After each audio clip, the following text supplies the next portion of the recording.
Hello বন্ধুরা, তোমরা সবাই কেমন আছো? আর আমি হলাম তোমাদের শর্মিষ্ঠা।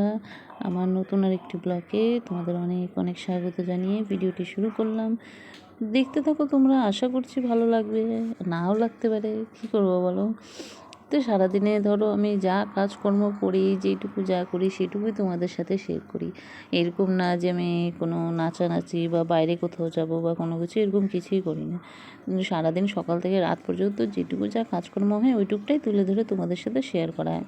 মানে পুরো রিয়েলিটি বলতে পারো, কোনো বানাবাটি নেই। তো আর কি সকালবেলা উঠে বউদের যা কাজকর্ম থাকে আর কি, সকালেই তো বউদের সবার আগে স্নানের ব্যাপারটাই থাকে। মানে বাসি যেটুকু কাজকর্ম ছিল ওইটুকু কাজ কমপ্লিট করেই আগে স্নান সেরে নাও। স্নান ছাড়া রান্নাঘরে ঢোকাও হয় না, রান্নাবাড়ি করাও হয় না, এরকম একটা অনেকে থাকে না যে কাপড় ছেড়ে নেয় বা কাপড় ছেড়ে যায়। হ্যাঁ, আমিও করি না তা না, মেয়ের স্কুল থেকে অত সকালে তো স্নান করা যায় না।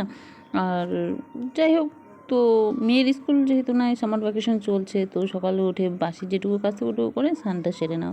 স্নানটা সেরে নেওয়ার যার যেটুকু আর কি সাজগোজ থাকে, বউ মানুষের তো একটু সাজগোজ লাগেই না।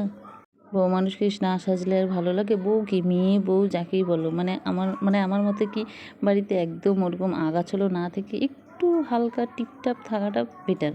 মানে এটা আমার আর কি ব্যাপার। আমি যেরকম বাড়িতে চাইলেই নাইটি পরতে পারি বা কোনো কিছু, আর পরিও আমি, কিন্তু না, আমি শাড়িটা বেশি প্রেফার করি, আমার শাড়িটা একটু বেশি পছন্দ বলতে গেলে। সত্যি কথা বলতে কি বলো তো, মানে আমি খুব একটা সাজি না। বাইরে বিয়ে বাড়িতে গেলে আলাদা ব্যাপার, বাড়িতেই হালকা একটু ঠিকঠাক, বিশেষ করে তো স্নান করে উঠে আমার একটু ভালোই লাগে সাজগোজ করতে। বেশ সিঁদুরের টিপ, সিঁদুর পরা শাড়ি, মানে এগুলো আমার রাগা করে পছন্দ বলতে পারো। মানে একটা বউ, অ্যাকচুয়ালি বউ বউ যেটা ব্যাপার থাকে না, অনেকে বলে না এই এত গরমে শাড়ি পরতে ভালো লাগে না, বা এই এত সিঁদুর পরার কী আছে, বা সিঁদুরের টিপ কেন পরো। কিন্তু আমার জানি না কেন পছন্দ, আমি নিজেও বলতে পারছি না।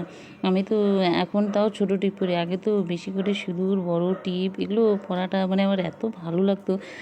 মানে আমাকে দেখতে অ্যাকচুয়ালি কেমন লাগছে বা লাগতো সেটা জানি না, কিন্তু আমার নিজেরই নিজের কাছে খুব ভালো লাগে। তো যাই হোক, আমি স্নান টান সব কিছু কমপ্লিট করে চলে আসলাম ঠাকুর ঘরে। ঠাকুর ঘরের ব্যাপারটা কী বলো তো, আগে না শাশুড়ি পুজো দিত, কিন্তু এখন হয়েছে কি, শাশুড়ির পা ব্যথা হয়েছে, প্রচণ্ড পা ব্যথা জানো। মানে বাতের ব্যথা বলতে পারো, বাতের ব্যথা, পা ব্যথা, মানে আগাগোড়াই। মানে শাশুড়ি বলতে, যে শাশুড়ির মা যখন ছোটো ছিল তখনই আর কি ওই পা ব্যথাগুলো হতো। কিন্তু এখন বিয়ে হয়ে গেছে, বয়স হয়েছে, তো এখন না দিন যত যাচ্ছে তত পা ব্যথাগুলো বেড়েই যাচ্ছে। তো ডাক্তার দেখানো হয়েছে, ডাক্তার বলছে নিচে যেন না বসে, মানে আমি যেভাবে বসে আছি কি না, তোমরা দেখতে পাচ্ছ, ওরকম করে বসলে কী হয়, উঠতে অসুবিধা হয় আর পা ব্যথাটা প্রচণ্ড পরিমাণে বেড়ে যায়। আর এই বয়সী কি আর এত ব্যথা ট্যাথা সহ্য হয় বলো? তো যার কারণে এখন পুজোটা আমিই দিই। শাশুড়ি তাও তো অনেকটা জোগাড় করে দেয়, ঠাকুর জাগিয়ে দেয়, ফুল তুলে দেয়, আর কত জোগাড় করে বলো। মোটামুটি আমার সব জোগাড় করেই দেয়, আমি এসে এই ফল টল কেটে ফুল টুলগুলো গুছিয়ে সুন্দর করে ঠাকুরটাকে পুজো দিয়েই নিই। আজকে ঠাকুরকে দেবো, মৌসুমি দেবো ভাবছি, কারণ ফ্রিজে আরও ফল ছিল, মৌসুমিটা দিই, মানে এক দিন একটা দিই, যখন যেটা হাতের সামনে আসে। ঠাকুর তো খায়, ঠাকুর তো বিশ্বাস করে, আর সেই খাওয়াটা তো আমাদেরই খেতে হয়। তাই আর কি, যতটা ঠাকুরের চিন্তা করতে হয় যে ঠাকুর এটা খাবে, আবার নিজেরই চিন্তা করতে হয় যে ঠাকুরের পরে আমাদের নিজেদের খেতে হবে, তো সেই অনুযায়ী আর কি দেওয়া হয়। তারপরে ফল টল কেটে থালায় থালায় দিয়ে দিলাম। ওখানে মোটামুটি 5টা থালা আছে, আর একটা মন্দিরে যাবে। মন্দিরের ভিডিওটা না দেওয়া সম্ভব না, অতটা ভিডিও করলে ভিডিওটা অনেক বড় হয়ে যাবে। তার চেয়ে বড় কথা, পুজো দিব না আমি ভিডিও করব, মানে ঘরের পুজোটা তাও হয়, মন্দিরের পুজোটা দেওয়া একটু পসিবল দাঁড়ায় না।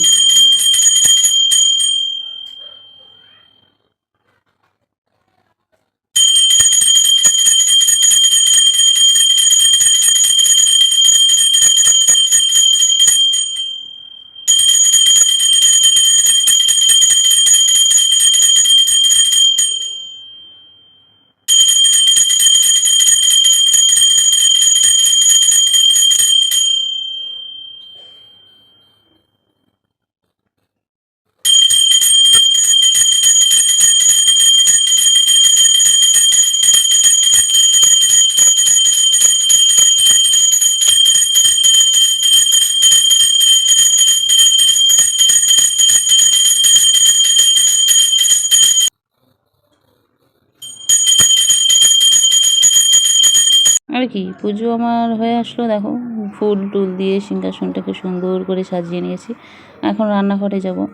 রান্নাঘরে আসছি আর দেখো বর মশাইকে দেখতে পেলে তোমরা, মানে আমি তো উনুনে গ্যাসে দুটোতেই রান্না করি, তো উনুনে ভাতটা বরমশাই বসাইছে কি মানে কিছু হাবিজাবি ছিল, বলছে তুমি শুধু খড়িগুলো জ্বালাচ্ছ, কতগুলো হাবিজাবি আছে ওগুলোকে জ্বালাচ্ছ না, তো তুমি সরো, আমি ভাতটা নামিয়ে দিচ্ছি, তুমি গ্যাসে যা মাছের ঝোল টোল হয় ওগুলো রান্না করো।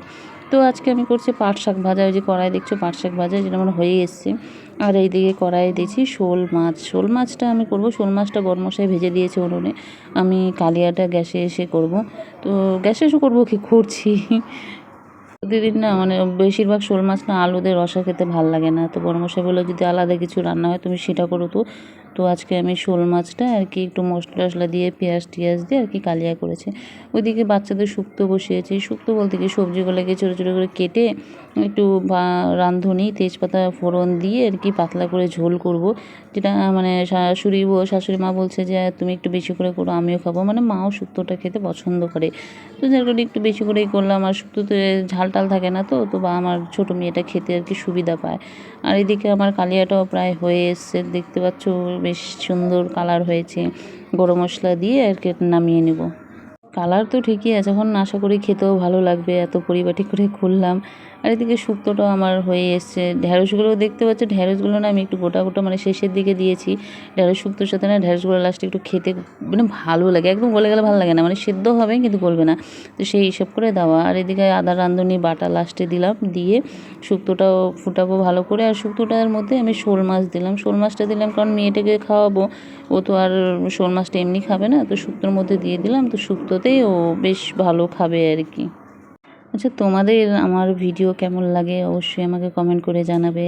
আর প্লিজ যদি ভিডিওটা ভালো লেগে থাকে তাহলে সাবস্ক্রাইব করে আমার চ্যানেলটা একটা লাইক একটা কমেন্ট অবশ্যই করবে। তো আমার রান্না বাড়ি খাওয়া দাওয়া সব কিছু এদিকে হয়ে এসছে, এদিকে কী তোমার মানে ঘরে এসছি, আর ঘরে এসে দেখি আমার ছোটো মেয়েটার মানে দুষ্টামির শেষ নেই, ওর বাহানা চলতেই থাকে, তো দুষ্টামি করতেছে, মা এটা মা ওটা, আরও কি মানে এত গরমের মধ্যে ওই চাদর টানে ঘুমাবে, কী বলবো বলো তো। লাস্টে বকা দিচ্ছিলাম, শুনতেছিলই না, দেখো ও চাদরটা নেবে, চাদরটা নিয়ে নিজেকে ঢাকবে মুড়বে ঘুমাবে। ওদিকে মেয়ে বাইরে ইসে অঙ্ক করতেছিল, আমি ওকে বললাম যে তুই এত তাড়াতাড়ি শুয়ে কী করবি, বুনু শুচ্ছে, বুনু তোকে পড়ার সময় বিরক্ত করে, তাহলে বুনু ঘুমা, তুই গিয়ে অঙ্কটা একটু কমপ্লিট কর। অঙ্কটা করা দরকার ছিল। আর পুচকিটা এমন হয়েছে না, দিদিটাকে একদম পড়তে দেয় না, মানে ওর বক্তব্য আমিও খেলছি দিদিভাইও খেলবে, তো আর এত দুষ্টু হয়ে গেছে। এদিকে তো দেখো মানে চাদরটা টানছি রাগ করতেছিল যে না আমি ঘুমাবো না, বা তুমি কেন চাদরটা নিয়ে নিচ্ছ, তারপর যখন একটু বকাবো দেখছো কীরকম গা ঢিলামো করতেছে, মানে এত দুষ্টামি করে আবার রাগ করে, একটুখানি বাচ্চা আবার কত রাগ জানো, আমার এত কথা বলে, মানে তোমরা ওর কথা শুনতে শুনতে বিরক্ত মানে পাগল হয়ে যাবে। এই তো আমার সারাদিনের এইগুলো নিয়ে আমি ভিডিও করি। আমার ভিডিও যদি তোমাদের সত্যি ভালো লেগে থাকে তাহলে আমার চ্যানেলটি অবশ্যই সাবস্ক্রাইব করবে, আর একটা লাইক দিবে। লাইক দিলে কী হয় বলো তো, মানে একটা ভিডিও করার আগ্রহ হয় যে হ্যাঁ আমার ভিডিওটা দেখছে পছন্দ করছে, তখন না তোমাদের জন্য যে ভিডিওটা করব মানে ওটার একটা আলাদাই চাহিদা থাকে। কারণ সারাদিন এই কাজকর্ম করে আবার মোবাইলটাকে জায়গা মতো সেট করা, আবার ভিডিও করে নিয়ে আবার পরে সেগুলোকে টুকটুক করে এডিট করা, মানে এডিট করতে তো মানে আমি কখন এডিট করি না করি আমি নিজেও বুঝে পাই না, না রাতে করি না ভোর রাতে করি না বিকেলে করি না কখন করি। তো এই সব নিয়েই আমার সংসার জীবন চলছে। চলো দেখা হচ্ছে আবার পরের ভিডিওতে।